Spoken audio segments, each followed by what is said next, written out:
Alrighty guys, we're going to talk about 1/16 film today, which is this spool right here. This film came out in 1901 or 1899 or something like that. It's over a century old, so this is the first, one of the first, I believe it is the first roll film introduced. And here's the Kodak 1A, which uses 1/16 film or 1/16A film. Which is pretty cool. You can actually write on the film. So after you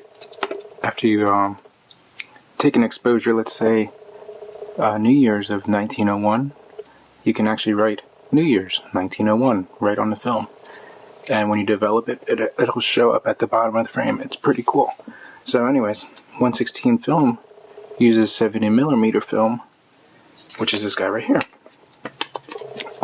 It takes a frame size about this big, so get 8 exposures out of this into that camera over there. And it's also used in IMAX film today, so in the IMAX film it has perforations on the side, so you're actually getting a bigger width than you would IMAX.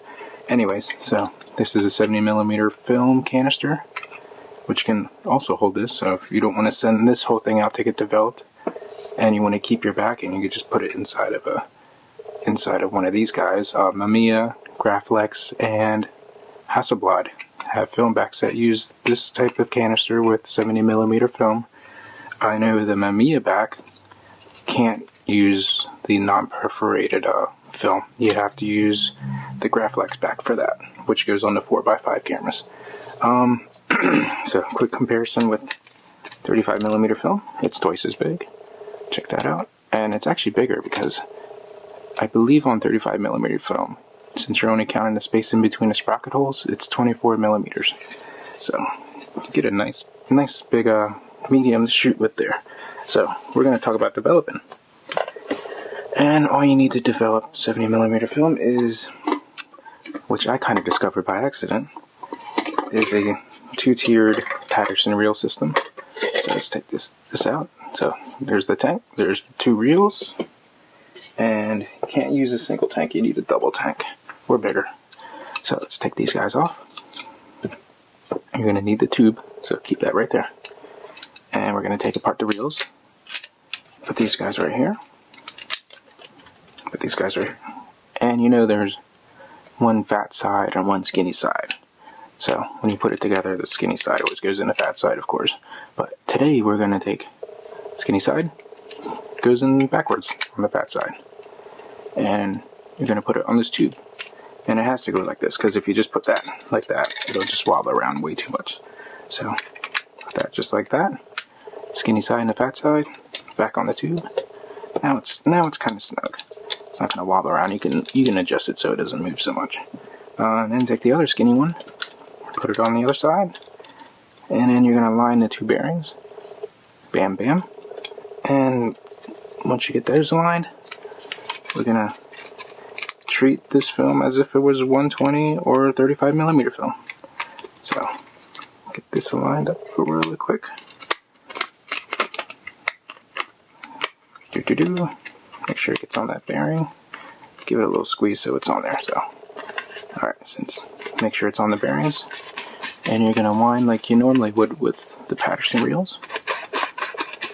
And you can hear it. It's going in perfectly. And we're almost there. This is 70mm film on a Paterson reel. No modifications whatsoever. I've seen tutorials on people dremeling and super gluing it back together. And you just want to give little taps so it stays snug. Put this. Hold it like this and put it right inside. I would also suggest, take this right back out. I would also suggest putting rubber bands around it. So a couple of rubber bands can hold it pretty tight. But in a 2-tiered tank, the lid of this would actually push down on that, since the reel is sticking up a little higher than normal. So once I do that, develop it as normal. So shake, agitate. Bam. That's how you do that.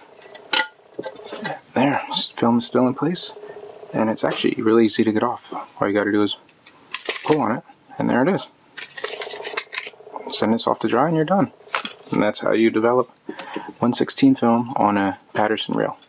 So you don't need to hunt for vintage Bakelite tanks, because they all suck. I cannot get this on to go well on the vintage tanks because they don't have the Paterson action with the ball bearings. So you really, this is like a godsend. This invention works so well with film, and now it works with 70mm film or 1/16 film because I shoot with 1/16, and that's it. So if you guys have any questions, please comment and subscribe. So just saved myself a whole bunch of $80 because one of these reels, no, not plastic, but the metal ones on eBay go up for $80, and you can hunt down doctors' offices that do x-rays with 70mm film. Good luck. So this is the easy way of doing it. Oh, and if you use this, if you fill this up all the way, which takes 50 exposures, it's not going to fit on here. You got to use 15 feet. So that's how that works. 15 feet of film fits on one of these. Alrighty guys, subscribe.